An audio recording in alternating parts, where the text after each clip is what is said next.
Hope TV ప్రేక్షకులకు యేసుక్రీస్తు నామములో వందనములు శుభములు తెలియజేస్తున్నాను. ఈ ఎపిసోడ్కి ముందుగానే మనము చాలా విషయాలు అపోస్తల కార్యం నుంచి నేర్చుకోవడం జరిగింది. మన గడిచిన ఎపిసోడ్స్ అన్నిటిలో కూడా అసలు అపోస్తలుడైన పౌలు ఏ విధంగా యేసుక్రీస్తుకు దగ్గరగా వచ్చారు, తనకంటే ముందుగానే యేసుక్రీస్తు గురించి తెలుసుకున్న పరిశుద్ధాత్మ నడిపింపులో ఉన్న ఇతర వ్యక్తుల గురించి కూడా మనం చూసాము. అపోస్తల కార్యము గ్రంథం మీద మనము స్టడీ చేస్తూ ఉన్నాం కనుక మరి ఈ ఎపిసోడ్లో దేవుడు మనతోటి ఏం మాట్లాడబోతున్నారు అనేది కూడా మీరు ఆసక్తిగా ఎదురు చూస్తున్నారని నమ్ముతున్నాను. ఈ ఎపిసోడ్లో ప్రత్యేకంగా మనం విగ్రహాల గురించి, విగ్రహ ఆరాధకుల గురించి, తర్వాత విగ్రహారాధకులకు వ్యతిరేకంగా పౌలు మాట్లాడినప్పుడు ఎటువంటి పరిస్థితులు అక్కడ ఎదుర్కోవాల్సి వచ్చింది అనే విషయాలు మనం తెలుసుకోబోతూ ఉన్నాం. పదండి చూద్దాం. అపోస్తల కార్యములు 19వ అధ్యాయం మనం చూసినప్పుడు ఇక్కడ దేమేత్రి అనే ఒక వ్యక్తి ఉన్నారు. ఈయన వృత్తి ఏంటి అని అంటే ఇతను కంసాలి అన్నమాట. అంటే అతను వెండితోని విగ్రహాలు తయారు చేసే వ్యక్తి. అయితే తను ఒక గొడవని తీసుకురావడానికి ప్రయత్నం చేస్తున్నారు. ఒక వ్యక్తి ఒక గొడవ లేపడానికి ప్రయత్నం చేస్తూ ఉన్నారు. దేని గురించి అని అంటే అపోస్తల కార్యములో 19వ అధ్యాయము 22వ వచనం నుంచి మనం గమనించినప్పుడు తను తన వృత్తికి ఎక్కడ అభ్యంతరకరంగా ఈ పౌలు యొక్క బోధలు మారతాయో, తను చేస్తున్న పని ఏ విధంగా నష్టపోతుందని ఒక భయంతో తను మిగతా ఇతరులను కూడా పోగు చేసుకొని ఒక గొడవ చేస్తున్నట్టుగా మనం గమనించవచ్చు. ఒకసారి బైబిల్లో నుంచి ఈ విషయాలు చదువుదాం. అపోస్తల కార్యములు 19వ అధ్యాయము 23వ వచనం నుంచి చదువుతున్నాను. ఆ కాలమందు క్రీస్తు మార్గమును గూర్చి చాలా అల్లరి కలిగెను. ఎలాగనగా దేమేత్రి అని ఒక కంసాలి అర్తెమీదేవికి వెండి గుళ్లను చేయించటం వలన ఆ పని వారికి మిగుల లాభము కలుగుజేయుచుండెను. అందుకు అతడు వారిని అట్టి పని చేయు ఇతరులను గుంపు కూర్చి, అయ్యలారా, ఈ పని వలన మనకు జీవము బహుగా జరుగుతున్నదని మీకు తెలియను. అయితే చేతులతో చేయబడినవి దేవతలు కావని ఈ పౌలు చెప్పి ఎఫెసీలో మాత్రమే కాదు, దాదాపు ఆసియా అంతటా బహుజనమును ఒప్పించి త్రిప్పి ఉన్న సంగతి మీరు చూచి ఉన్నారు కదా అని చెప్తున్నారు. ఈ దేమేత్రి అనే వ్యక్తి గురించి మనం బ్యాక్గ్రౌండ్ చూసినప్పుడు తను ఈ విగ్రహాలను, గుళ్ళను కట్టించడం ద్వారా, వాటిని తయారు చేయడం ద్వారా బహుగా డబ్బును సంపాదిస్తూ ఉన్నారట. ఈ డబ్బు సంపాదనలో భాగంగానే తన ద్వారా ఇతరులు కూడా ఇట్లాంటి వాళ్ళు ఉన్నారు కాబట్టి ఇదే పని చేస్తున్న ఇతరులు కూడా ఉన్నారు. వాళ్ళు కూడా బహుగా, చాలా ఎక్కువగా, బహుగా అంటే బహుగా అనే ఉంది అక్కడ.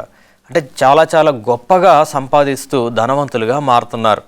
ఈ పని, ఈ విగ్రహాలను తయారు చేస్తున్న పని ద్వారా వాళ్ళు చాలా సంపాదించుకుంటున్నారు. అయితే వీళ్ళకి వచ్చిన సమస్య ఏంటి అని అంటే, పౌలు వచ్చి విగ్రహాలు మనుషులతో తయారు చేయబడుతున్నాయి కనుక ఆ విగ్రహాల్లో ఏమీ లేదు అని ఎఫెసీలోనూ ఇతర ప్రాంతాల్లో ఆయన ఎవరితోటి చెప్పినా కానీ పరిశుద్ధాత్మ ద్వారా వారికి సత్యం బయలుపరచబడి విగ్రహాల్లో ఏమీ లేదు అని చెప్పని వాళ్ళందరూ కూడా విగ్రహాలు చేయడం మానేస్తున్నారు, విగ్రహాలకి మొక్కడం మానేస్తున్నారు, విగ్రహాలను గురించి అసలు పట్టించుకోవడం మానేస్తున్నారు. ఒకవేళ గనక అదే ఇక్కడ కూడా జరిగితే మన పరిస్థితి ఏంటి అని ఇతరులను కూడా పోగేసుకుంటున్నారనమాట. మరియు 27వ వచనం చదువుతున్నానండి. మరియు ఈ మన వృత్తి యందు లక్ష్యము తప్పుపోవటేగాక మహాదేవి అయిన అర్తెమీ దేవి యొక్క గుడి కూడా తృణీకరించబడి ఆసియా అంతటను భూలోకమంతటను పూజించబడుతున్న ఈమె యొక్క గొప్పతనము తొలగిపోవునని భయము తోచుచున్నదని వారితో చెప్పాను. ఈయన భయం ఏంటి అనంటే, ఇంకా పౌలు చెప్పారు అనంటే మన దేవత ఎంత గొప్పదైనా సరే అందరితోటి పూజించబడుతున్నది కదా మన దేవత, గొప్పదిగా అర్తెమీదేవి కొనియాడబడుతున్నది. కానీ పౌలు వచ్చి సత్యముని వెల్లడి చేసినప్పుడు ప్రజలందరూ కూడా ఆమెను కూడా పూజించడం మానేస్తారు, మన వృత్తికి కూడా అపాయము ఉన్నది అని చెప్పుకుంటున్నారు. ఇప్పుడు ఒకసారి ప్రస్తుతం ఉన్న పరిస్థితుల్లోకి వద్దాం. బయట చాలా రకాల బిజినెస్లు, వ్యాపారాలు ఉన్నాయి డబ్బులు సంపాదించడానికి. వాటిల్లో మత్సుకి ఒకటి చెప్తాను. తెలంగాణ, ఆంధ్రాలో తక్కువ టైంలో ఎక్కువ సంపాదించాలి అని అంటే మద్యపానం అంటే ఆల్కహాల్ని అమ్మితే తక్కువ టైంలో ఎక్కువగా లాభం సంపాదించవచ్చు అనేది అందరికీ కూడా తెలిసిన విషయమే. కానీ మద్యపానం చేసేవారు కానీ దాన్ని చేయించేవారు కానీ దేవునికి వ్యతిరేకమైన పద్ధతుల్లో వెళ్తున్నట్టు లెక్క. కానీ తెలిసి కూడా చాలామంది డబ్బుల కోసం ఏం చేస్తారండి, మందు అమ్ముతూ ఉంటారు, ఈ మద్యపానాన్ని అమ్ముతూ ఉంటారు. ఈ ఆల్కహాల్ అమ్మి అతి తక్కువ టైంలోనే ధనవంతులు అయిపోవచ్చు అనుకుంటారు. వాళ్ళ దగ్గరికి వెళ్ళి ఇది మంచి పద్ధతి కాదు, ఆదాయానికి ఇంకా వేరే ఏదైనా మార్గం చూసుకోండి, ఇది దేవుడు ఒప్పుకొనే పద్ధతి కాదు అని చెప్పినప్పుడు వాళ్ళు దేవుణ్ణి తృణీకరిస్తున్న పరిస్థితులు ఖచ్చితంగా నేను కూడా ఎదుర్కొన్నాను. ఎందుకనంటే వాళ్ళ ఆదాయ మార్గం అది. ఈయనొచ్చి ఇది తప్పు అని చెప్తున్నారు అనే అనుకుంటున్నారే కానీ ఇది ఎంతవరకు సమంజసం అనేది ఆలోచించలేకపోతూ ఉన్నారు. ఇక్కడ కూడా అసలు ఇక్కడ వస్తున్న భయం ఏంటి అంటే విగ్రహాలు తయారు చేస్తే వాళ్ళకి రాబడి ఉన్నది. ఒకవేళ పౌలు మాటలు వింటే ఆ విగ్రహంలో గొప్పతనం ఏమీ లేదని తెలిసినప్పుడు వాళ్ళ భయం ఏంటంటే మొదటగా వాళ్ళ ఆదాయ మార్గం ఆగిపోతుంది అనేది మొదటి భయం. అప్పుడు రెండవ భయం ఏంటి అంటే అమర్తే అనే ఈ దేవత గురించి ఎవరు పట్టించుకోకపోతే మనం చేసిన విగ్రహాలన్నీ కూడా వేస్ట్ అయిపోతాయి కదా, మళ్ళీ మనకి పని లేకుండా పోతుంది అంటే ఇటు తిరిగి ఈ దేవత పేరు మీద వీళ్ళు సంపాదన చేసుకుంటున్నారు కదా, ఆ దేవత పేరు మీద వచ్చే సంపాదన అంతా కూడా ఆగిపోతుంది అనేది వీళ్ళ భయం. వీళ్ళ విశ్వాసానికి ఏదైనా ఆటంకం కలుగుతుందనే భయం కనపడట్లే. ఇక్కడ ఆదాయ మార్గంగా ఆ దేవతను వాడుకుంటున్నారు, ఆ దేవత విగ్రహాలను ఒక ఆదాయ మార్గంగా చూస్తున్నారు వీళ్ళు. పౌలు వచ్చి చెప్పిన వెంటనే ఈ అందరూ కూడా ఆ దేవతకు ఆరాధన చేయడం మానేస్తే మన జీవనోపాధి ఎలాగా అని ఇంకా అనేకులను కూడా పోగేసుకొని చెప్తున్నారు. భయపడతా ఉన్నారు, వాళ్ళు సత్యమును గురించి భయపడతా ఉన్నారు. ఎప్పుడు కూడా ఒకటి జ్ఞాపకం ఉంచుకోండి, ఎవరు భయపడతారండి? అబద్ధంలో ఉన్న వాళ్ళే భయపడతారు, అబద్ధం చేపిస్తూ ఉన్న వాళ్ళు భయపడతారు. ఇక్కడ దేమేత్రికి తెలుసు తను చేస్తున్నది మరి సరైన పద్ధతి కాదు, అయినప్పటికీ కూడా ఆదాయం ఏ విధంగా అయినా కాపాడుకోవాలి, తన ఇన్కమ్ సోర్స్ని తను పోగొట్టుకోవడానికి ఇష్టపడట్లా. అందుకని ఇంకా నలుగురిని పోగేసుకొని పౌలును తన బోధలను జరగకుండా చూడాలని చెప్పని ప్రయత్నం చేస్తూ ఉన్నారు. ఇక్కడ మనం చూసినప్పుడు 28వ వచనంకి వచ్చేటప్పటికి ఇదంతా కూడా జరిగి వాళ్ళకి ఆదాయ మార్గం తొలగిపోయేలాగా ఉందని భయంతో చెప్పినప్పుడు వారు విని రౌద్రముతో నిండిన వారై ఎఫెసీయుల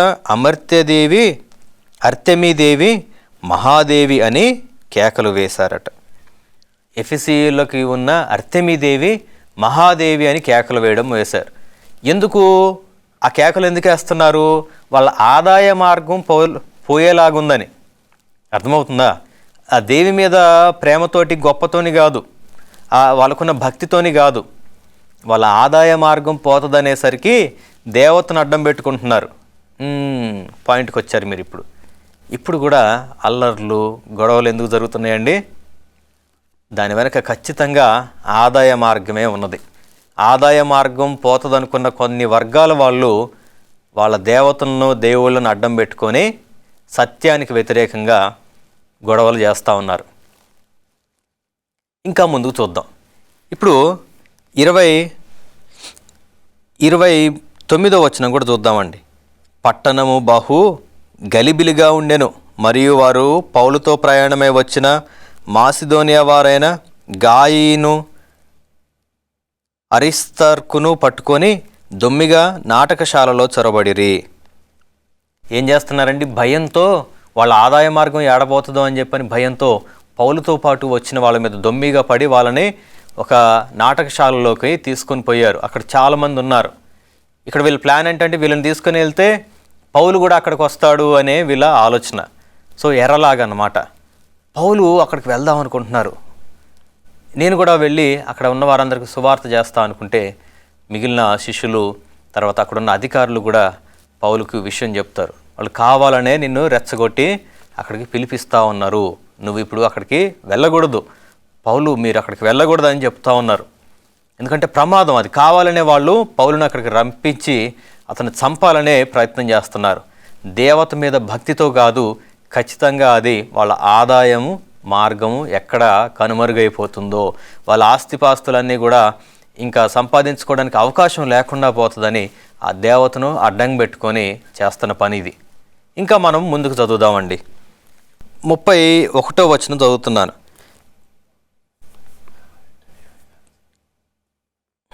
పౌలు జనుల సభ యొద్దకు వెళ్ళుచుండను గాని శిష్యులు వెళ్ళనీయలేదు. మరియు ఆసియా దేశాధికారుల్లో కొందరు అతనికి స్నేహితులై ఉండి అతని యొద్దకు వర్తమానం పంపి, నీవు నాటకశాలలోనికి వెళ్ళవద్దని అతన్ని వేడుకొనిరి. ఆ సభ గలిబిలిగా ఉండెను గనుక కొందరు అలాగున కేకలు వేసిరి. తామెందు నిమిత్తము కోడుకొనిరో చాలామందికి తెలియలేదు. ఇది నిజమైన మాట. తాము ఎందుకు కూడుకున్నారో కూడా వాళ్ళకి తెలియదు, కానీ కొంతమంది ఒకలాగా కొంతమంది ఒకలాగా కేకలు అయితే వేస్తున్నారట. పాయింట్కి వస్తున్నారు, మీరు కూడా అర్థమవుతుంది అనుకుంటున్నా.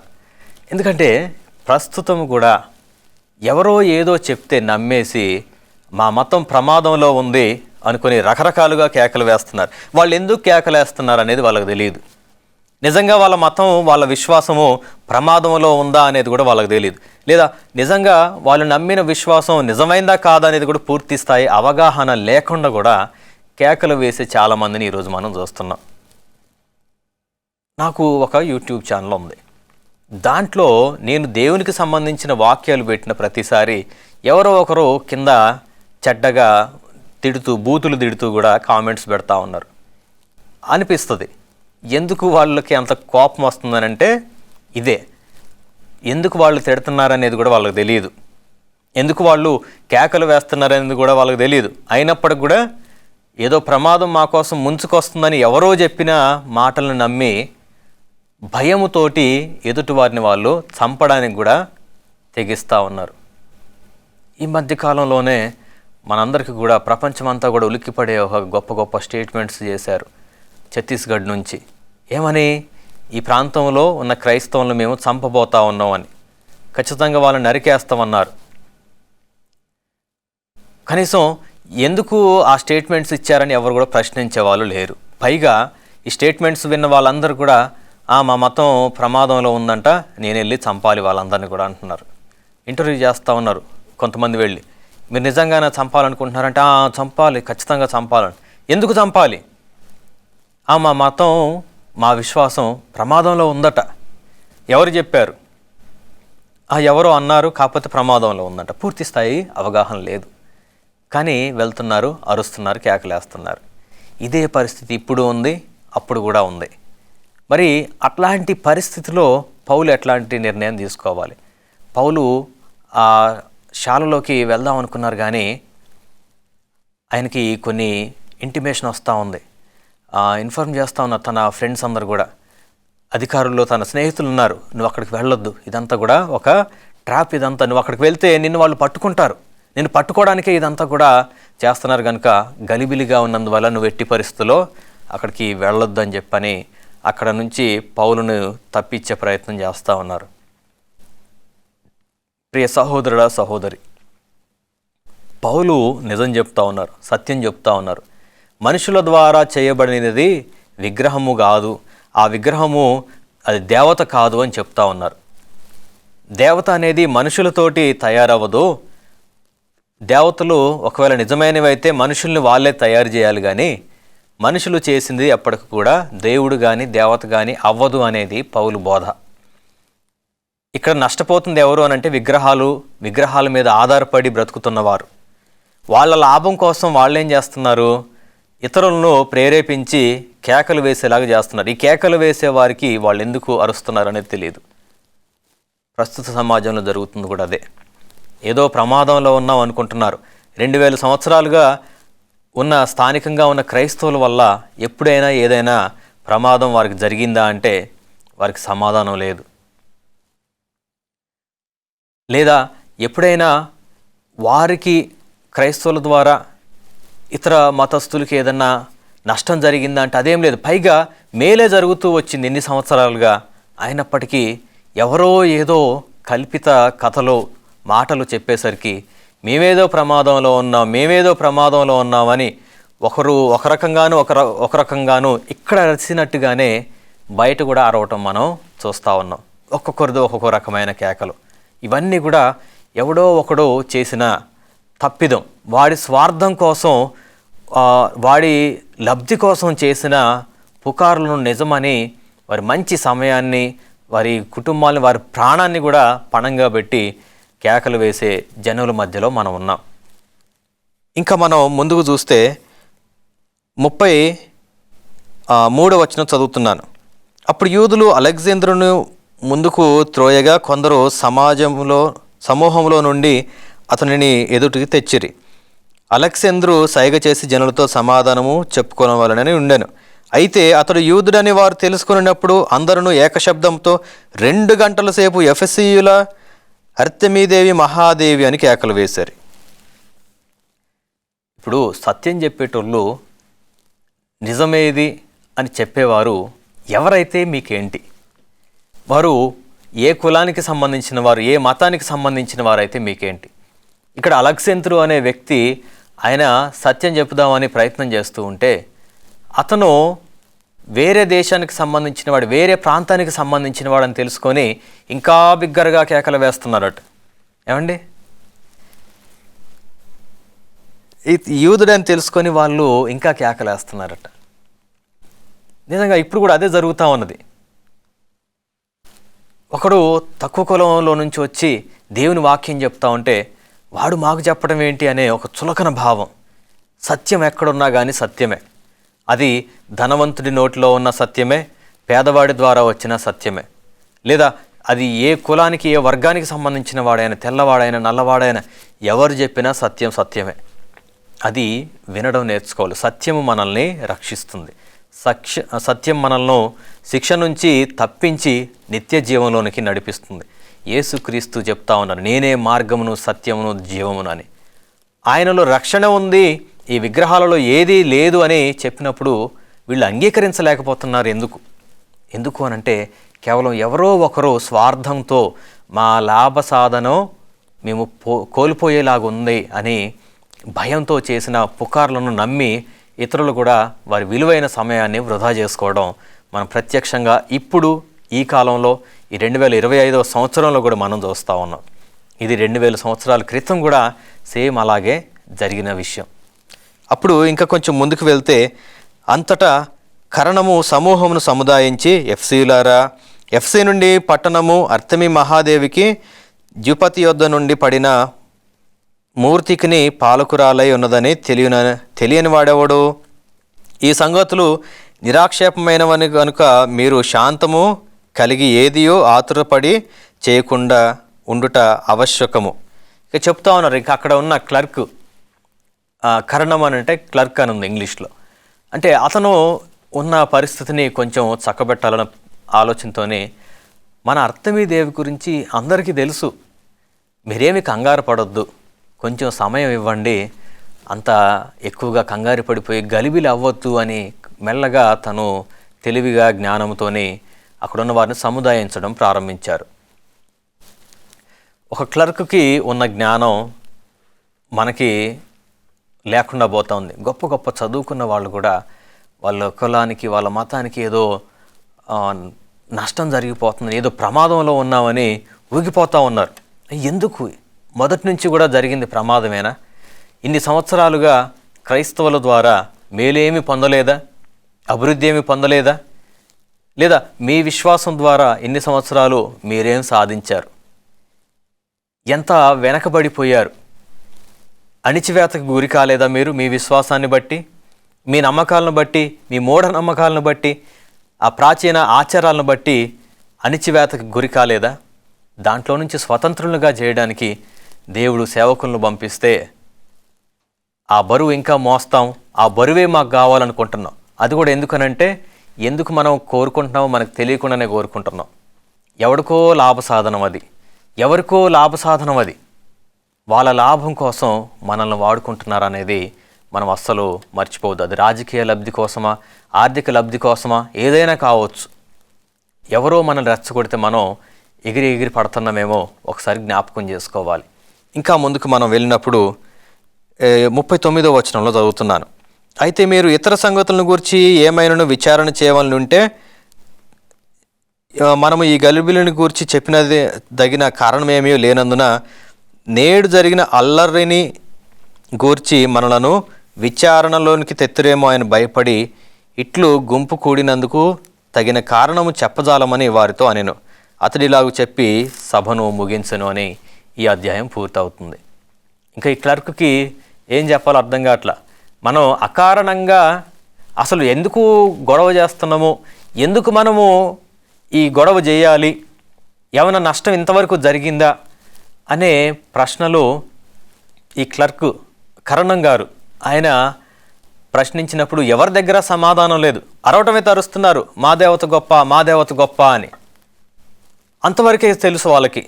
కానీ తర్వాత ఏంటి, ముందు జరిగింది ఏంటిది అనేది కూడా తెలియదు. సరే, మీ దేవత గొప్ప అని అంటే మీ దేవత మిమ్మల్ని సృష్టించిందా అంటే సమాధానం లేదు వాళ్ళ దగ్గర. లేదా మీ దేవత ద్వారా మీరేమైనా ఆశ్చర్యకరమైన సూచక క్రియలు ఏమైనా చూసారా అంటే లేదు.